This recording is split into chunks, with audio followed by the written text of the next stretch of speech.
അതിനുവേണ്ടി നിങ്ങളുടെ Al Jazeera mobile application open ആക്കി യൂസർ നെയിമും പാസ്വേഡും ഉപയോഗിച്ച് ലോഗിൻ ചെയ്യുക. ഞാനിവിടെ ലോഗിൻ ചെയ്തിരിക്കുകയാണ്.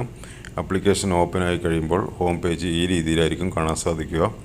ATM കാർഡിൻ്റെ പിൻ നമ്പർ ചേഞ്ച് ചെയ്യാനായി മെനു എന്നുള്ള ഓപ്ഷൻ കാണാൻ സാധിക്കും. ആദ്യം കാണുന്ന ടാബ് അതിൽ ക്ലിക്ക് ചെയ്ത് നിങ്ങളുടെ ഡെബിറ്റ് കാർഡ് സെലക്ട് ചെയ്യുക.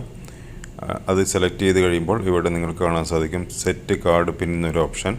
അതിൽ ക്ലിക്ക് ചെയ്യുക.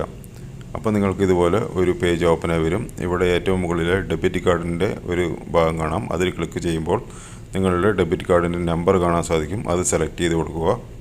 അതിന് തൊട്ട് താഴെയുള്ള ബോക്സിൽ നിങ്ങൾക്ക് ഒരു പുതിയ പിൻ നമ്പർ സെറ്റ് ചെയ്യാം. ന്യൂ പിൻ എന്നുള്ള ഭാഗത്ത് 4 അക്ക പിൻ നമ്പർ ടൈപ്പ് ചെയ്ത് കൊടുക്കുക. റിപ്പീറ്റ് പിൻ എന്നുള്ള ഭാഗത്ത് മുകളിൽ കൊടുത്ത അതേ പിൻ നമ്പർ തന്നെ ഒന്നുകൂടി ടൈപ്പ് ചെയ്യുക. അതിനുശേഷം താഴെ കാണുന്ന പ്രൊസീഡ് എന്നുള്ള ബട്ടൺ ക്ലിക്ക് ചെയ്യുക. ഇപ്പോൾ നിങ്ങൾക്ക് ഇതുപോലെ ഒരു പേജ് ഓപ്പൺ ആയി വരും.